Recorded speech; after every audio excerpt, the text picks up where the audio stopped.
I welcome you all my dear students to my channel Engineer Study।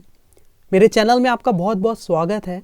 और आज की जो स्टोरी है जिसका नाम है द टू गार्डनर्स, दो माली।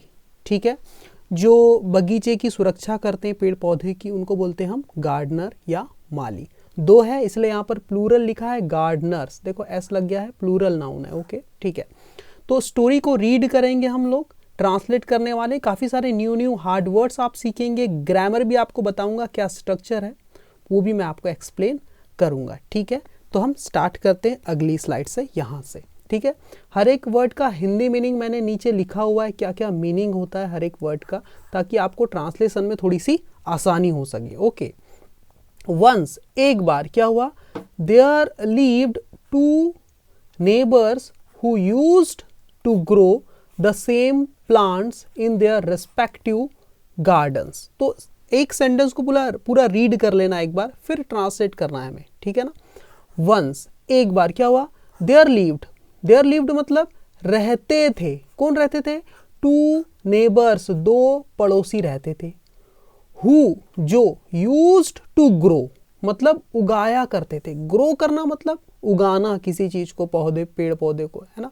यूज टू ग्रो वो उगाया करते थे। क्या? द सेम प्लांट्स मतलब एक जैसे पौधों को उगाया करते थे ना, पौधों की बात हो रही है। ठीक है, कहाँ पर?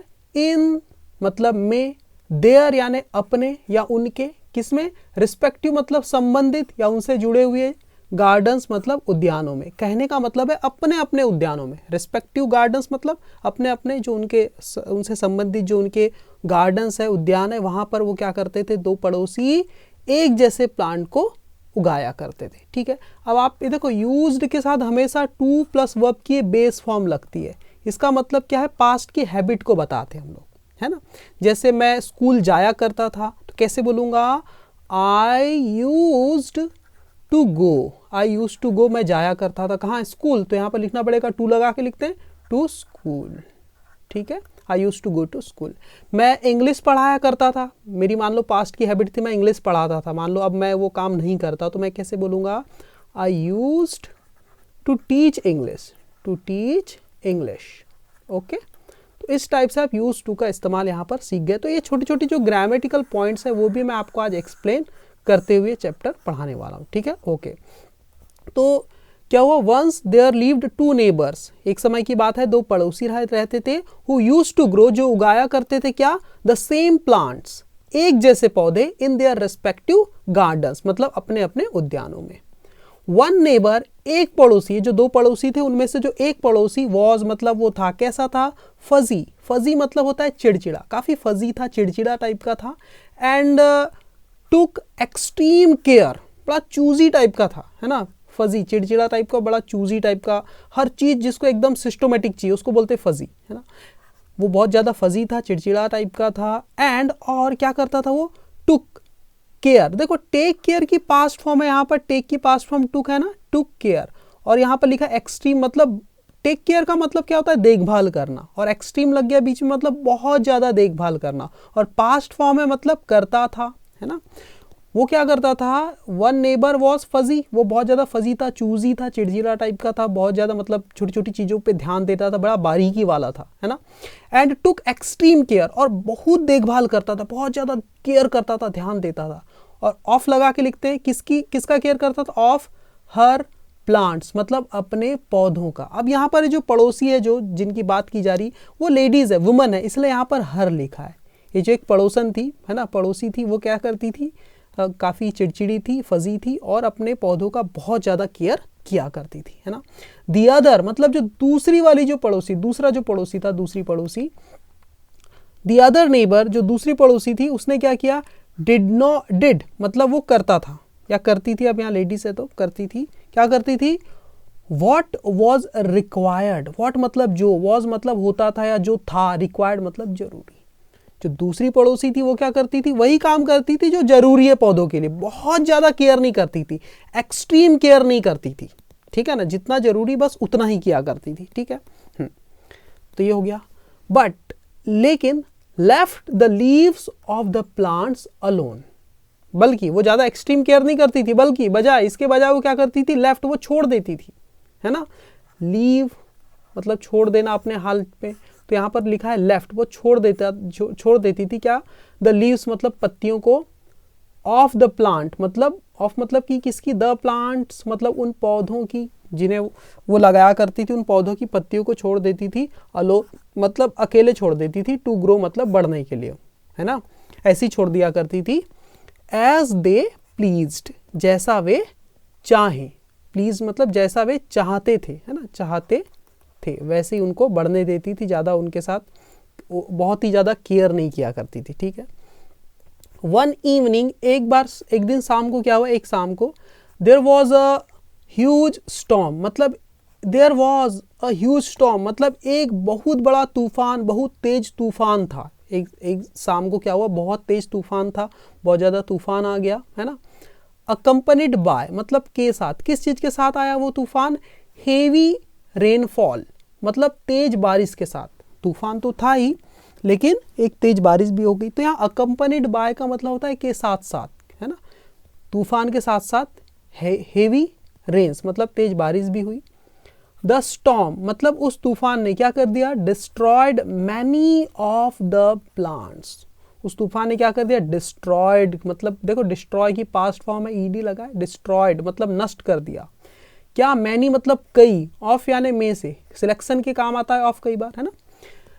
मैनी मतलब कई को, ऑफ मतलब में से, किस में से, द प्लांट्स मतलब उन पौधों में से कई को क्या कर दिया, डिस्ट्रॉय कर दिया, नष्ट कर दिया, बर्बाद कर दिया, ठीक है। द स्टॉर्म मतलब उस तूफान ने, ठीक है।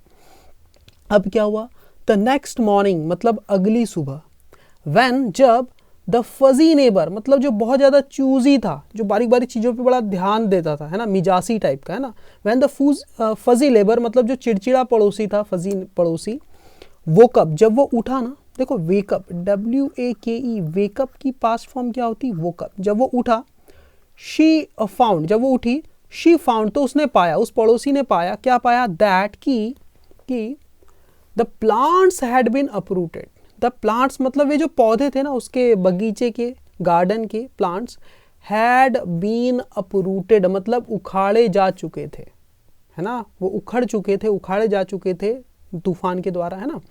एंड डिस्ट्रॉयड और नष्ट भी किए जा चुके थे, had been uprooted and destroyed मतलब वो उखड़ गए थे, नष्ट किए जा चुके थे।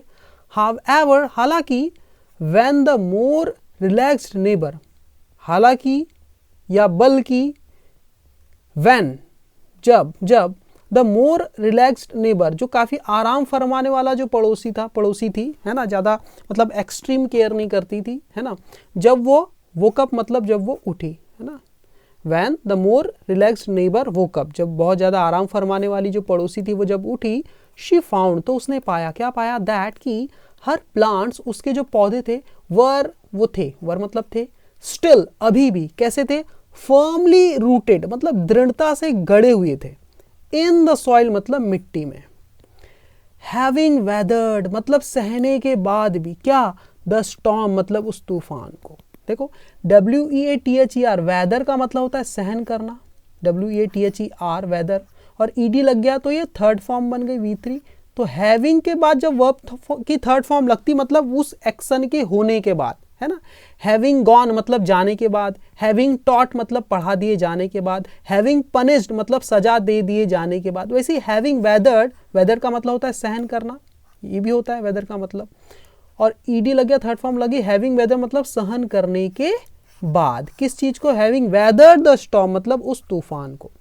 समझ में आ गया आपको क्या लिखा है। हालांकि when the more relaxed neighbour woke up जब काफी आराम फरमाने वाला जो पड़ोसी थी जब वो उठी, शी फाउंड तो उसने पाया that her plants were still firmly rooted कि उसके पौधे अभी भी दृढ़ता से गड़े हुए थे, रूटेड मतलब जो मिट्टी में गड़े थे, इन द सॉइल, है ना। हैविंग वेदर्ड द स्टॉर्म मतलब सहने के बाद किसको, उस तूफान को।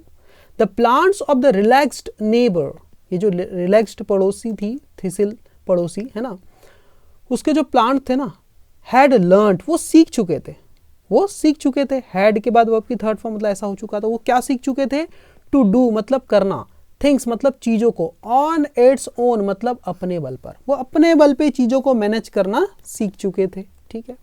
सो इसीलिए इट हैड डन मतलब वे कर चुके थे, पौधों की बात है इसलिए इट लगा। इट हैड डन, वे कर चुके थे इट्स बिट ऑफ वर्क, मतलब अपने हिस्से का काम, अपने हिस्से का काम वो कर चुके थे। ग्रोन मतलब होता है उगा चुके थे। क्या? डीप रूट्स मतलब गहरी जड़ें, वो गहरी जड़ें उगा चुके थे। ये हैड इसी के लिए आया, हैड के बाद ये ग्रोन है। एक बार हैड लिखा है, बार बार हैड नहीं लिखा है ना। Had done it's bit of work, had grown, है ना। ग्रोन डीप रूट्स मतलब गहरी जड़ों को उगा चुके थे। एंड मेड अ प्लेस, और बना लिए थे उन्होंने। हैड बार बार नहीं लिखा है ना, एक ही बार लिखा, यहाँ हैड है बीच में, समझो। हैड मेड, और बना लिए थे उन्होंने, अ प्लेस, एक जगह बना लिए थे, फॉर इटसेल्फ, खुद के लिए, इन द सॉइल मतलब मिट्टी में, है ना। जो क्या देखो पिछली स्टोरी में क्या देखा यहाँ पर, हैड लर्न, जो रिलैक्स्ड नेबर था, नेबर थी, जो थिसिल पड़ोसी, ज़्यादा केयर नहीं करती थी, है ना। तो उसके जो प्लांट थे, the plants of the relaxed neighbour, है ना, हैड लर्न, वो सीख चुके थे, to do things on its own, अपने दम पे चीज़ों को करना सीख चुके थे। सो इसीलिए it had done it's bit of work, तो अपने हिस्से का काम वो कर चुके थे। ग्रोन डीप रूट्स, उगा चुके थे गहरी जड़ें। And made a place for itself in the soil, और बना लिया था उन्होंने एक जगह खुद के लिए, इन द सॉइल मतलब मिट्टी में। 10 मतलब इस तरह से, इस प्रकार से, इट हैड स्टूड फर्म, वे खड़े थे। हैड स्टूड मतलब वे खड़े थे या खड़े हो चुके थे। फर्म मतलब दृढ़ता के साथ। इवन इन द स्टॉर्म मतलब तूफान में भी, तूफान में भी वो खड़े थे दृढ़ता के साथ, ठीक है। हावेवर, हालांकि द फजी नेबर, वो जो चिड़चिड़ा टाइप का जो पड़ोसी थी, यूज्ड टू डू, वो किया करती थी, क्या किया करती थी, वो क्या किया करती थी, एवरीथिंग मतलब हर चीज करती थी, फॉर द प्लांट्स मतलब पौधों के लिए। देयर बाय, फिर भी, कुड नॉट टीच, फिर भी वो सिखा नहीं सकी। कुड नॉट टीच मतलब नहीं सिखा पाई, है ना। किसको? द प्लांट्स, पौधों को। क्या नहीं सिखा पाई? How to sustain on its own, how to sustain मतलब कैसे जिए, ऑन इट्स ओन मतलब अपने बल पर। वो काफ़ी केयर तो करती थी, लेकिन वो पौधों को ये नहीं सिखा पाई फिर भी कि how to sustain on its own, कि अपने दम पे कैसे जिए, अपने बल पे कैसे जिए, ठीक है। ये बात वो नहीं सिखा पाई। तो यहाँ से हमें मोरल क्या मिलता है? बहुत ही प्यारी शिक्षा मिलती है यहाँ से हमें। क्या है वो बात? सूनर और लेटर, सून यानी होता है जल्दी, ER लग गया सूनर, है ना। कंपैरेटिव डिग्री लग गई एडजेक्टिव की। सूनर और लेटर का मतलब होता है आज नहीं तो कल। You have to let go मतलब तुम्हें छोड़ना पड़ता है। लेट गो का मतलब होता है छोड़ना, जिस पर आप निर्भर हो उसको छोड़ना पड़ता है चीजों को, है ना। एंड और बिकम इंडिपेंडेंट, और बनना होगा आपको स्वतंत्र। You have to let go, तुम्हें आगे बढ़ना होगा। लेट गो का मतलब होता है पुरानी चीजों को छोड़कर आगे बढ़ना, जिन चीज़ों के कंट्रोल में आप हो उन सब से छुटकारा पाना, है ना। एंड बिकम इंडिपेंडेंट, और बनना होगा आपको क्या? इंडिपेंडेंट बनना होगा, स्वतंत्र बनना पड़ेगा, आज नहीं तो कल, ठीक है। अनलेस, जब तक, यू स्टॉप फजिंग, जब तक तुम बंद ना कर दो। अनलेस में यहाँ ना वाला सेंस आ गया। अनलेस यू स्टॉप फजिंग का मतलब क्या होता है? जब तक आप नियंत्रित करना, कंट्रोल करना बंद ना कर दो चीज़ों को, है ना। Nothing will work on its own, nothing will work मतलब कोई भी चीज़ काम नहीं करेगी, ऑन इट्स ओन मतलब अपने बल पर, है ना। बहुत ज़्यादा चीज़ों को कंट्रोल करने की कोशिश नहीं करनी चाहिए, है ना। जैसे पेरेंट्स को भी अपने बच्चों को बहुत ज़्यादा कंट्रोल करने की कोशिश नहीं करनी चाहिए, उतना करना चाहिए जितना ज़रूरी है ना। तो अनलेस यू स्टॉप फजिंग, जब तक आप बंद नहीं कर देते नियंत्रित करना, चीज़ों को कंट्रोल करना, nothing will work on its own, तो कोई भी चीज़ काम नहीं करेगी अपने दम पर। तो बच्चों को भी थोड़ा सा फ्री हैंड भी देना चाहिए, ताकि वे अपना भी दिमाग लगा सके, अपने दम से भी, अपनी मेहनत से भी, अपने बल पर भी वो फैसले कुछ ले सके, ठीक है। ओके, तो यहाँ पर मैं भी एक बात अपनी तरफ से कहना चाहूँगा आपको। कोई भी चीज़, जैसे कोई चीज़ समझ में नहीं आ रही तो हम पढ़ने का प्रयास, पढ़ के समझने की कोशिश नहीं करते, सीधे हम किसी से पूछ लेते हैं। जैसे कोई मैथ्स नहीं बन रहा है तो सीधे ही हम पूछ लेते हैं। हम डिपेंड हो गए अपने टीचर्स पर, अपनी ट्यूशन क्लासेस पे, यूट्यूब के वीडियोस पर हम बिल्कुल डिपेंड हो गए। अपना एफर्ट हम लगा ही नहीं पाते, है ना। एक तो हमें इंडिपेंडेंट बनना पड़ेगा, स्वतंत्र बनना पड़ेगा, लेट गो करना पड़ेगा, इन सब चीज़ों से थोड़ा सा दूरी बनाना पड़ेगा, और अपना दिमाग इस्तेमाल करना पड़ेगा, ठीक है। हम चीज़ों को अपना दिमाग इस्तेमाल करना पड़ेगा, खुद के दम पर चीज़ों को सॉल्व करने का प्रयास करना पड़ेगा। Then only we can become a successful personality. Okay, तो ये स्टोरी का मोरल था। आपको कैसी लगी स्टोरी मुझे कमेंट करके ज़रूर बताना, ठीक है। और वीडियो को लाइक करना, शेयर करना अपने फ्रेंड्स के साथ, है ना। तो जब भी आप कोई स्टोरी पढ़ते हैं ना, इंग्लिश की बुक्स जब आप पढ़ते हैं, आपने चैप्टर्स जब आप पढ़ते हैं, तो उन्हें खुद से पढ़ के, रीड करके, ट्रांसलेट करके समझने की कोशिश करना है आपको। पहले खुद से ट्राई कीजिए और उसके बाद टीचर से पूछना है। डायरेक्ट ही हम पूछने लग जाते हैं चीज़ों को, कोई भी प्रॉब्लम को सॉल्व किए बिना सीधे ही हम टीचर के पास चले जाते हैं। तो ये चीज़ें नहीं करनी है आपको, ठीक है। Try to be independent. Okay, thank you very much my dear student.